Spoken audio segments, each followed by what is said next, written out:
Holiday sparkle on today? Are you ready to shine the light on what matters? Yes, but spend the holidays in the Caribbean. So this is my, lighter weight, getting ready for some warm weather, sparkle. Also, Sparkle it. and one thing that I'm encouraging everyone to do, at least for a week during the holidays, is take a break, right? We have a lot that's going to be happening in 2024. So take some time to yourself or use it as an opportunity to reconnect with folks that you've been doing this great political work with, but like just do it as people, not as people who need to have an agenda. So hopefully you'll be able to do that. I'm grabbing a glass of wine with some of my favorite political colleagues, Kathleen and Sharon, later this afternoon, mainly because they made me, chicken noodle soup for when I was sick 2 weeks ago. So this is a way to just reconnect with them before I leave. That being said, wanted to take some time to reflect on some of the lessons learned from this year and what it means for us next year. So one of the things is supporting campaigns early is super important. We always talk about this, but there were quite a few races this year where the Democrats lost just by a couple of votes. I want to encourage people, don't wait until 2025 to re-engage with those campaigns. Re-engage with them now. Thank those people for running and talk to them about what is their plan and strategy for staying engaged in their communities until the next election. Encourage them to run again. Invite them to congressional events for these races that we're going to be working on in 2024. Think about ways to keep them engaged. We don't want them to feel like we forgot about them and then all of a sudden, oh yes, now you have to, we're going to ask you to run for office again. So really think about how can we support campaigns early and not lose track of those candidates between now and when we will hopefully be able to elect them in the future. The next is educating voters is important. So we realized this year that not only is voter education good because it lets people know about the elections, voter education is important because some of the options for voting in Virginia, while it's great we have multiple choices for folks, some of them are really complicated. And we need to make sure people are fully informed about what does it really mean when you're doing a mail-in ballot and what are all of the different things you need to fill out. And another is same-day voter registration. Great that we have it, but again, you're filling out a number of forms there, and a lot of the time, election officials are not looking over your shoulder, making sure you're doing it correctly. They're just taking that form, putting it in a pile, and then we might find out days later that it wasn't filled out, and then your vote doesn't count, right? So it's really important that we're going to be doing some of this voter education early, and that's something that the coalition is going to be taking on in 2024.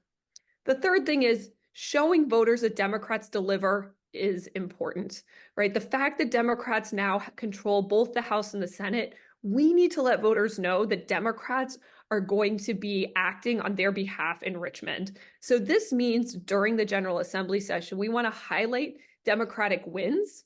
When did Democrats vote the way we wanted them to? And make sure that we're putting that all over social media. This isn't something we want to wait to talk about in the election. We want to make sure that there's a constant reminder that Democrats do the work. Secondly, we want to highlight bad votes by Republicans, especially Republicans that we're going to want to get out of their seats in a future election. Really taking time to monitor that and talk about that is going to be critical. And then, of course, we want to highlight the governor's vetoes. It's going to be something we know is going to happen. Democrats will pass some great legislation. The governor will veto it. That's something we need to be able to talk about now in the run-up to the governor's race, where we, of course, would love to have a Democrat win. So the fourth and final thing I want to bring up is money matters. And the reason I want to bring up money matters is we are looking at the budget this year. It is the biennial budget. This is the first time that the governor, Youngkin, is going to have a chance to introduce his own budget. We really need to be careful about watching that money because we know that revenue in Virginia is going to be down next year. That means there are going to be some really difficult decisions that need to be made about where money is spent. So I encourage you to follow the budget amendment process and get involved when there are calls to action. We want to make sure that our legislators know the way we want them to vote on decisions around the budget and how money is going to be used in the state going forward over the next 2 years. So those are some of the lessons learned, things to keep in mind for 2024. And then in the chat, in case you're wondering, how do I get involved in the new year? The first thing is we're going to be down in Richmond for lobby days much of January. So I'm going to put a number of those lobby days in the chat, save those dates, and think about, well, where do I want to be involved? How can I get down there and make sure I'm into, talking to the people who represent me in person, right? We get that opportunity again. Let's take advantage of it.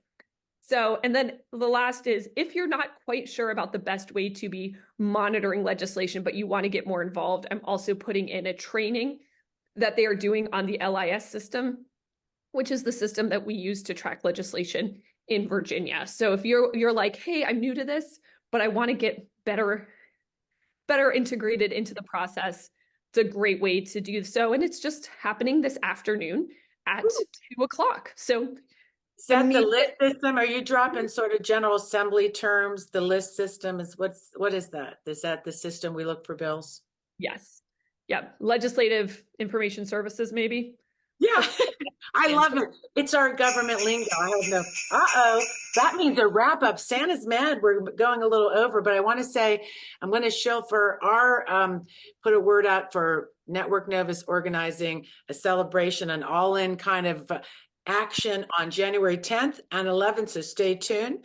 And we're going to be talking about electing women and the power of that and the policy connected with Danica Rome and Emerge. So stay tuned.